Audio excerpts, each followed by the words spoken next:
எல்லாருக்கும் வணக்கம். மீண்டும் மெய்ப்பொருள் காண்க தளத்திற்கு எல்லாரையும் நான் வரவேற்கிறேங்க. முதல்ல சர்வதேச சந்தைன்னு எடுத்துக்கிட்டோம்னா, அமெரிக்க சந்தை நேத்து பயங்கரமா கீழ இறங்கி இருந்ததுங்க. நாஸ்டாக் ஒரு 180 பாயிண்ட் டவுனு, டவ் ஜோன்ஸ் ஒரு 299 பாயிண்ட், S&P 500 ஒரு 50 பாயிண்ட் டவுனுங்க. தென் மிடில் ஈஸ்ட் டென்ஷன் எடுத்துக்கிட்டோம்னா, ஈரான், இஸ்ரேல் வார் வந்து தொடர்ந்து கன்டினியூ ஆகுது. ட்ரம்ப் அவர்களுடைய டிமாண்ட் எப்படி இருக்கு அப்படின்னா, இந்த மிடில் ஈஸ்ட் டென்ஷனை பொறுத்த வரைக்கும் அன்கண்டிஷனல் சரண்டர் ஃப்ரம் ஈரான். அதுதான் வந்து அவருடைய எதிர்பார்ப்பா இருக்கு. நம்ம எல்லாருக்குமே தெரியுதுங்க, யுஎஸ் வந்து மறைமுகமாவோ இல்ல நேரடியாவோ இஸ்ரேலுக்கு சப்போர்ட் பண்ணுவாங்க அப்படின்னு சொல்லிட்டு. தென் சைனா வந்து ஈரானுக்கு பேக்கப் வர்றதுக்கு வாய்ப்புகள் இருக்கு. ஓகே, நமக்கு இந்த மிடில் ஈஸ்ட் டென்ஷனால பாதிப்புகள் எப்படி இருக்கும் அப்படின்னு பார்த்தோம்னா, நம்மளோட இன்ஃபிளேஷன் டேட்டா குறைஞ்சிருக்கு, மேக்ரோ எக்கனாமிக் டேட்டா நல்லா இருக்கு, ஆர்பிஐஸ் வந்து growth பூஸ்டப் பண்றதுக்கு ரெப்போ ரேட்ஸ் குறைச்சிருக்காங்க. இப்போதைக்கு இந்தியன் மார்க்கெட்ஸை பொறுத்த வரைக்கும் ஏர்னிங்ஸ் வந்து காட்டல. இது ஒரு செய்திங்க. தென் ட்ரேட் லிங்கேஜ்னு எடுத்துக்கிட்டோம்னா, நம்ம ஈரான்ல இருந்து பெருசா க்ரூட் ஆயில் வாங்குறது இல்லைங்க. அவங்க ஓவரால் சப்ளையர்ல 4%. பட் சைனா தான் வந்து is largest consumer of crude oil from Iran. நமக்கு இந்த ட்ரேட் லிங்கேஜ் ஆயில்னாலையும் பெருசா பிரச்சனை வராது. பட் இந்த வார் தொடர்ந்து கண்டினியூ ஆகுது அப்படின்னா, ஆயில் பிரைஸ் ஒரு $100 போகுது ஒரு பேரல் அப்படின்னா, நமக்கு சிக்கல்கள் வர்றதுக்கு வாய்ப்பு இருக்குங்க. இன்ஃபிளேஷன் மேலே ஏற வாய்ப்பு இருக்கு. க்ரூட் ஆயில் பிரைஸ் எடுத்துக்கிட்டோம்னா இப்பயே 5 மந்த் ஹைல இருக்குங்க. கடைசி ஒரு 5 டேஸ்ல ஒரு 14 to 15% மேலே ஏறிடுச்சு. அடுத்து கோல்டு எடுத்துக்கிட்டோம்னா இன்னைக்கு 22 கேரட் கோல்டு பெர் கிராம் ஒரு ₹50 மேலே ஏறி இருக்குங்க. 9250. அமெரிக்க டாலருக்கு நிகரான இந்திய ரூபாயோட மதிப்பும் சரிஞ்சிருக்கு. இந்திய சந்தை எடுத்துக்கிட்டோம்னா ரொம்ப பெருசா மேலையும் போல கீழையும் வரலங்க. மேலே கீழேன்ட்டு போயிட்டு போயிட்டு ஒரு 25,400 பாயிண்ட் பிளஸ் 200 பாயிண்ட் மைனஸ் இந்த மாதிரி போயிட்டு இருக்கு. எஃப்ஐஎஸ் அக்ரஸிவா உள்ள என்டர் ஆகல. ஆனா நேத்து வந்து நெட் பையர்ஸ் இருந்திருக்காங்க. டிஐஎஸும் நேத்து நெட் பையர்ஸ்ங்க அக்ரஸிவா வாங்கியிருக்காங்க. ஒரு 8,000 crores ஒர்த் ஆஃப் ஷேர்ஸ் வந்து கேஷ் செக்மெண்ட்ல. அடுத்து இன்னைக்கு அப்டேட்ஸ்குள்ள போயிடலாங்க. ஃபர்ஸ்ட் மஹேந்திரா அண்ட் மஹேந்திரால ஒரு அப்டேட்ங்க. கம்பெனி வந்து எஸ்எம்எல் இசூஸ் அந்த கம்பெனி வந்து அக்வயர் பண்றதுக்கு competition commission of India permission கொடுத்துருக்காங்க. அதோட ஒர்த் எவ்வளோனா ₹555 கோடி, 59% ஸ்டேக் எடுக்கிறதுக்கு. அடுத்த கம்பெனி வந்து ஒரு 26% ஸ்டேக் வந்து ஓப்பன் ஆஃபர்ல எடுப்பாங்க. எஸ்எம்எல் இசூஸை பொறுத்த வரைக்கும் அவங்க வந்து ஒரு கமர்ஷியல் வெஹிக்கிள் செக்மெண்ட்ல பஸ்ஸஸ், ட்ரக்ஸ் இதெல்லாம் மேனுஃபேக்சர் பண்ற கம்பெனி. ஸோ மஹேந்திராவுக்கு இது ஒரு ஆடட் அட்வான்டேஜா இருக்கும். அடுத்து டெலிவரியில ஒரு அப்டேட்ங்க. கம்பெனி வந்து அவங்களோட காம்படிட்டர் இகாம் எக்ஸ்பிரஸை கம்ப்ளீட்டா அக்வயர் பண்றதுக்கு competition commission of India permission கொடுத்துட்டாங்க. இந்த டீலோட ஒர்த் எவ்வளோ அப்படின்னா 1407 crores இருக்குங்க. டெலிவரியை பொறுத்த வரைக்கும் ஸ்டாக் பிரைஸ் வந்து ரொம்ப ரொம்ப ஓவர் எக்ஸ்பென்சிவ்ங்க. நம்ம கன்சிடர் பண்ற ரேஞ்சிலே இருக்காது. அடுத்து ஜெப்டோல ஒரு அப்டேட்ங்க. மகாராஷ்டிரா எஃப்டிஏ ஒரு 2 வாரத்துக்கு முன்னாடி ஜெப்டோ உடைய டாக் ஸ்டோர்ஸ்ல இன்ஸ்பெக்ஷன்லாம் நடத்தினாங்க. அவங்களோட லைசன்ஸ் வந்து சஸ்பெண்ட்லாம் பண்ணியிருந்தாங்க இல்லையா, அதை வந்து இப்போ ரிவோக் பண்ணியிருக்காங்க. என்ன காரணம் அப்படின்னா, தாராவி ஏரியாவில் இருக்கிற ஜெப்டோ டாக் ஸ்டோர்ஸை மறுபடியும் ரீஇன்ஸ்பெக்ட் பண்ணியிருக்காங்க. அதுக்கப்புறம் அவங்களுக்கு லைசன்ஸை கொடுத்துருக்காங்க. இதே மாதிரி பிளிங்கிட்லயும் நடந்திருக்கு. அவங்களோட டாக் ஸ்டோர்ஸை மகாராஷ்டிரா எஃப்டிஏ மறுபடியும் ரீஇன்ஸ்பெக்ட் பண்ணி அவங்களோட சஸ்பெண்டட் லைசன்ஸை ரீவோக் பண்ணியிருக்காங்க. இது ஜெப்டோ தென் பிளிங்கிட்டுக்கு நல்ல செய்தி. அடுத்து எஸ் பேங்க்ல ஒரு அப்டேட்ங்க. மோடிஸ் வந்து எஸ் பேங்கோட ரேட்டிங்கை அப்கிரேட் பண்ணியிருக்காங்க. BA3ல இருந்து BA2 அப்கிரேட் பண்ணியிருக்காங்க. என்ன காரணத்தினால மோடிஸ் அப்கிரேட் பண்ணியிருக்காங்க அப்படின்னா, அவங்களோட கிரெடிட் ப்ரொஃபைல் வந்து ஸ்ட்ரென்தன் ஆயிருக்கு. எஸ் பேங்கை பொறுத்த வரைக்கும் இப்பயுமே காஸ்ட்லி தான். நம்ம 20க்கு போனப்பே சொன்னோம் அது கீழே வர்றதுக்கு வாய்ப்பு இருக்கு அப்படின்னு சொல்லி. அடுத்து பாலிகேப் இந்தியால ஒரு அப்டேட்ங்க. கம்பெனிக்கு வந்து ஒரு 6,448 crores ஒர்த் ஆஃப் ஆர்டர் கிடைச்சிருக்குங்க பிஎஸ்என்எல் இருந்து. இது பிஎஸ்என்எலோட பாரத் நெட் ப்ராஜெக்ட் கான்ட்ராக்ட்ங்க. இந்த ப்ராஜெக்டோட எக்ஸிகியூஷன் டைம் அப்படின்னு எடுத்துக்கிட்டோம்னா, கன்ஸ்ட்ரக்ஷன் ஃபேஸ்க்கு ஒரு 3 இயர்ஸ், அதுக்கப்புறம் மெயின்டெனன்ஸ்க்கு வந்து ஒரு 10 இயர்ஸ்ங்க. பாலிகேப் பொறுத்த வரைக்கும் 44 டைம்ஸ் ஏர்னிங்ஸ்ங்க. ரொம்ப ஓவர் வேல்யூ. அடுத்து ரேமண்ட் ரியாலிட்டியில ஒரு அப்டேட்ங்க. கம்பெனி என்ன சொல்றாங்க, அவங்களோட ரியல் எஸ்டேட் பிசினஸ் அடுத்த 5 இயர்ஸ்ல அப்படியே டபுள் ஆக்கும் அப்படின்னு சொல்றாங்க. ஃபினான்சியல் 25 எடுத்துக்கிட்டோம்னா கம்பெனியோட ரெவன்யூ ஒரு 2,313 crores இருக்குங்க. நெக்ஸ்ட் 5 இயர்ஸ்ல இந்த ரெவன்யூ அப்படின்றது 4,000 crores தாண்டிடும். ஒவ்வொரு வருஷமும் வந்து ஒரு 15% ஆனுவல் ரெவன்யூ growth நாங்க காட்டுவோம் அப்படின்னு சொல்லியிருக்காங்க. இது போக கம்பெனிக்கு வந்து தானே மும்பைல ப்ராஜெக்ட்ஸ் வந்து பைப்லைன்ல இருக்குங்க. 25,000 crores worth of projects. Raymond ரியாலிட்டியை பொறுத்த வரைக்கும் ரேமண்ட் லிமிடெட்ல இருந்து டீமர்ஜ் ஆகி வந்த என்டிட்டிங்க. அது ரியல் எஸ்டேட் பிசினஸ் தனியா பிரிச்சுட்டாங்க. இன்னும் லிஸ்ட் ஆகல. லிஸ்ட் ஆனதுக்கு அப்புறம் வேல்யூவேஷன்ஸ் பத்தி நம்ம டிஸ்கஸ் பண்ணலாம். அடுத்து சவுத் இந்தியன் பேங்க்ல ஒரு அப்டேட்ங்க. கம்பெனியோட எம்டி சிஓ PR சேஷாத்ரி அவர்கள் என்ன சொல்றாங்க, மற்ற வங்கிகளை கம்பேர் பண்றப்ப நாங்க கொஞ்சம் வித்தியாசமா இருக்கணும் அப்படின்னு முயற்சி பண்றோம். அதைத்தான் வந்து நாங்க இப்ப எக்ஸிக்யூட் பண்ணிட்டு இருக்கோம் அப்படின்னு சொல்றாரு. எதன் அடிப்படையில் நாங்க வித்தியாசமா இருப்போம் அப்படின்னு PR சேஷாத்ரி அவர்கள் சொல்றாருன்னா, பிசினஸை பொறுத்த வரைக்கும் சைக்கிளிக் நேச்சர்லாம் நிறைய இருக்கும். ஃபார் எக்ஸாம்பிள் டெக்ஸ்டைல் பிசினஸ் எடுத்துக்கிட்டோம்னா ஃபெஸ்டிவல் சீசன்ல நல்லா அவுட்புட் காட்டுவாங்க, மற்ற காலங்கள்ல அவுட்புட் காட்ட முடியாது. பட் அவங்க ஃபேமிலி பிசினஸா இருக்கும். ரீட்டைலுக்கு MSMEக்கெல்லாம் லோன் கொடுப்பாங்க இல்லையா, அவங்க வந்து நல்லா பெர்ஃபார்ம் பண்ற காலத்திலேயே நாங்க சப்போர்ட் பண்ணுவோம். தென் சைக்கிளிக் நேச்சர்ல இருக்கிறப்ப ஒரு சில ஆண்டுகள் பெர்ஃபார்மன்ஸ் காட்ட முடியாம போயிடும், அப்பயும் நாங்க வந்து சப்போர்ட் பண்ணுவோம். நாங்க சப்போர்ட் பண்றதுக்கு முன்னாடி அந்த பிசினஸை கம்ப்ளீட்டா ஸ்டடி பண்ணுவோம். ஸ்டடி பண்ணிட்டு அவங்களோட ஒரு பார்ட்னர்ஷிப் மாதிரி நாங்க போட்டு கண்டினியூஸா அவங்களுக்கு சப்போர்ட் பண்ணிட்டு இருப்போம் அப்படின்னு சொல்றாரு. இதுதான் அவரோட ஸ்ட்ராட்டஜியா இருக்கும் அப்படின்னு சொல்றாரு இனி வரக்கூடிய காலங்கள்ல. அது போக நமக்கு ஒரு பிசினஸ் அப்டேட்டும் கொடுத்துருக்காங்க. கம்பெனியோட அட்வான்சஸ் அப்படின்னா ஒரு 12 to 13% க்ரோ ஆகும். டெபாசிட்னா ஒரு 11 to 12% நாங்க க்ரோ ஆகும் அப்படின்னு சொல்லியிருக்காரு. கம்பெனியை பொறுத்த வரைக்கும் இப்பயுமே கன்சிடரபிள் ரேஞ்சில் தான் இருக்கு. பிஆர் சேஷாத்ரி அவர்களுடைய ஸ்ட்ராட்டஜி இன்னைக்கு பார்த்தோம் இல்லையா, கண்டிப்பா அது ஒர்க் அவுட் ஆகும். நம்மளுக்கு லாங் டர்ம்ல நல்ல பெனிஃபிட் கிடைக்கும். அடுத்து என்டிபிசியில் ஒரு அப்டேட்டுங்க. கம்பெனி வந்து என்சிடிஸ் மூலமா ஒரு 18,000 crore ஃபண்ட் ரைஸ் பண்றதுக்கு திட்டம் போட்டுட்டு இருக்காங்க. கம்பெனி வந்து போர்ட் மீட்டிங் ஜூன் 21 அதுல போர்டு அப்ரூவ் பண்ணிட்டாங்க அப்படின்னா கூப்பன் ரேட் எவ்வளவு சொல்லியிருக்காங்கன்னா 6.89% சொல்லியிருக்காங்க.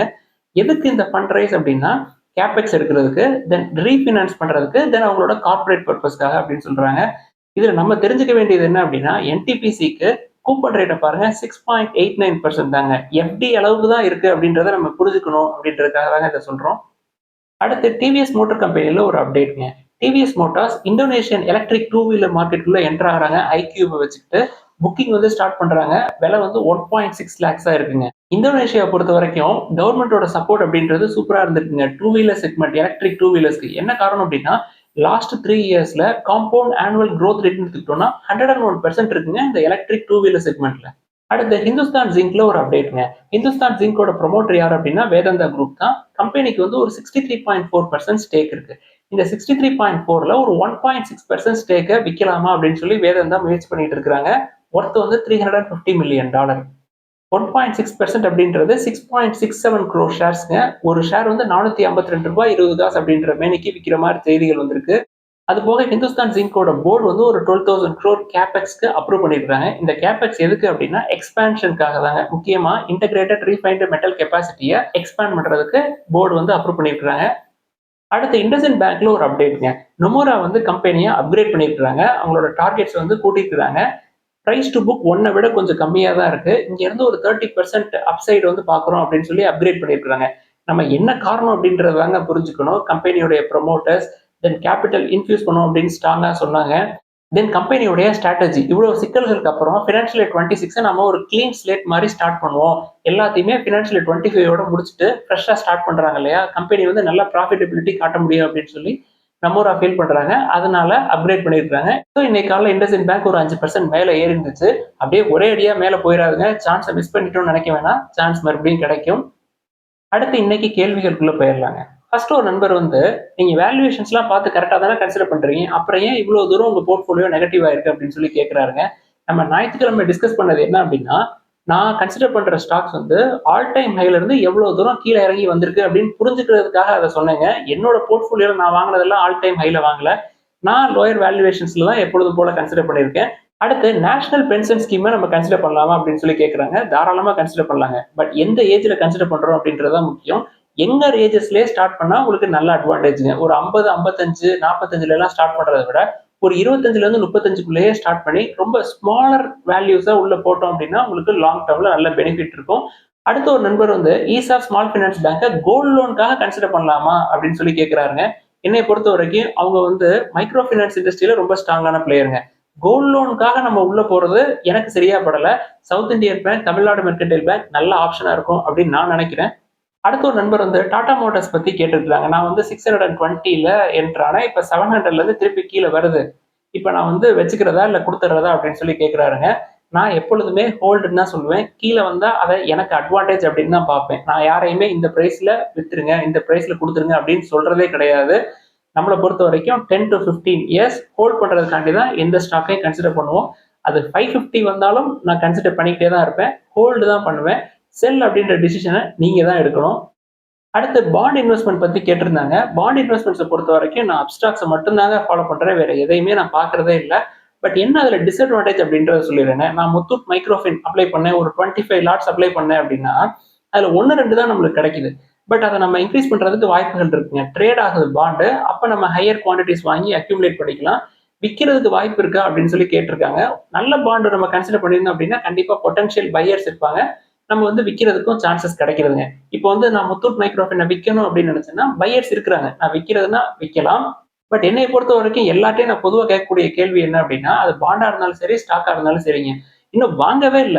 அதுக்குள்ள ஏன் விக்கிற பத்தி யோசிக்கிறீங்க அப்படின்றதா என்னுடைய கேள்வி. நான் பல தடவ உங்கள்ட்ட சொல்லிட்டேன். ஒரு வண்டி புதுசா வாங்குறீங்க. வாங்குற அன்னைக்கு என்னைக்கு விக்கலாம்னு யோசிப்பீங்களா என்ன? ஒரு லேண்ட் வாங்குறீங்க வீடு கட்டலாம் அப்படின்னு சொல்லி. லேண்ட வாங்கி வீட கட்டிட்டு, இந்த வீட எப்ப விக்கலாம்? எப்ப வித்தா நம்மளுக்கு காசு கிடைக்கும்? அப்படின்னா யோசிக்கிறீங்க. அந்த வீட்ல நல்லா வாழணும். அந்த வீட வாடகைக்கு விடணும். வாடகைக்கு விட்டு ஈல்டு எடுக்கணும். அப்படிதானே யோசிக்கிறீங்க. ஸ்டாக் வாங்குறப்ப மட்டும் ஏன் வந்து எப்ப விக்கலாம்? விக்க முடியுமா? இந்த விலையில விக்கலாமா? அப்படின்னு சொல்லி எதுக்கு நம்ம சிந்தனை போகுது? அப்படின்றது தான் என்னுடைய கேள்வி. அடுத்து ஜிஎம்ஆர் ஏர்போர்ட்ஸ் பத்தி கேட்டிருக்காங்க. எனக்கு காஸ்ட்லியா தான் தெரிஞ்சது. அதனால அத நான் ட்ரேஸ் பண்றதே இல்ல. அடுத்து ஏஞ்சல் ஒன் நிறுவனத்த பத்தி கேட்டிருக்காங்க. அது வேல்யூவேஷன் நல்லா இருக்கிற மாரி தெரியுதுங்க. நான் ஏஞ்சல் ஒன் பத்தி நம்மளுக்கு ஏற்கனவே சொல்லியிருக்கேன். ரெவென்யூ வந்து குறையறதுக்கு சான்ஸ் இருக்கு அப்படின்னு சொல்லிட்டு, நீங்க லாஸ்ட் 3 குவார்ட்டர்ஸ் எடுத்து பார்த்தீங்க அப்படின்னா, ரெவென்யூ கிராஜுவலா குறைஞ்சிருக்கு. பட் விஷயம் என்ன அப்படின்னா, ரெவென்யூ குறைஞ்சாலும் ப்ராஃபிட் கூடியிருக்கு. அது எப்படி ரெவென்யூ குறைஞ்சு ப்ராஃபிட் கூடியிருக்கும் அப்படின்றது எனக்கு ஒரு கேள்வி. இதனாலேயே நான் வந்து அத கன்சிடர் பண்றதில்ல. நம்மளுக்கு நெறைய செக்டார் இருக்குங்க. இந்த புரோக்கரேஜ் நிறுவனங்களுக்கு மத்தியில எக்கச்சக்கமான காம்படிஷன்ஸ் இருக்குங்க. அவங்க நெறைய ஆஃபர் குடுப்பாங்க. புரோக்கரேஜ் ஒரு ஆள் அதிகமா குடுக்குறாங்க, கம்மியா குடுக்குறாங்க. ஒரு சில பேர் டெலிவரிக்கு ஃப்ரீயா குடுக்குறாங்க. அவங்களுக்கெல்லாம் மத்தியில இந்த ஃபுல் டைம் புரோக்கரேஜ் கம்பெனிஸ் வந்து டஃப் குடுத்து மோத வேண்டியிருக்கும். அடுத்து M cloud, Jio finance, cubit, allied digital services இது எல்லாமே வேல்யூவேஷன் அதிகமா தான் இருக்கு. நம்ம கன்சிடர் பண்ற ரேஞ்சிலே இல்ல. அடுத்து ஒரு நண்பர் வந்து ஜமுனா ஆட்டோ அப்படின்ற நிறுவனத்த பத்தி கேட்டிருக்காங்க. ஸ்மால் கேப் கம்பெனிங்க. நம்ம எப்பொழுதும் சொல்றதா சொல்றோம். ஸ்மால் கேப்னா வேல்யூவேஷன்ஸ ஸ்ட்ரிக்ட்டா ஃபாலோ பண்ணுங்க. டெட் டு ஈக்விட்டி 0.10 கீழ, பிரைஸ் டு புக் 1.5, பிஇ ஒரு 15-20 இந்த ரேஞ்சில இருந்தா பாருங்க. இல்லாட்டி விட்டுறலாம். இதுக்கு டெட் டு ஈக்விட்டியும் 0.10க்கு மேல இருக்கு. பிரைஸ் டு புக்கும் 3.5க்கு மேல இருக்கு. அடுத்து காவேரி சீட்ஸ் அப்படின்ற நிறுவனத்தை பத்தி கேட்டிருக்காங்க. ஸ்மால் கேப் கம்பெனி தான். கம்பெனியோட வேல்யூவேஷன்ஸ் வந்து 25 டைம்ஸ் ஏர்னிங்ஸ் பக்கமா இருக்கு. இன்னும் கீழே வரணும். கீழே வந்தா பார்ப்போம். கீழே வரல அப்படின்னா நம்மளுக்கு ஐடிசி இருக்கு. ஐடிசியும் ஃபுட் பிசினஸோட ரெவன்யூ growth நம்ம ஏற்கனவே டிஸ்கஸ் பண்ணியிருக்கோம். ஸோ காவேரி சீட்ஸ்க்கு தான் போகணும்னு அவசியம் இல்லை. ஐடிசியே கன்சிடர் பண்ணிட்டு போயிடலாம். இதெல்லாம் தான் இன்னைக்கு டிஸ்கஸ் பண்ணணும்னு நினைச்சோம். ஏதாவது சந்தேகங்கள், கேள்விகள் இருந்தா எல்லாத்தையும் எழுதுங்க. டிஸ்கஸ் பண்ணுவோம். எல்லாருக்கும் நன்றி.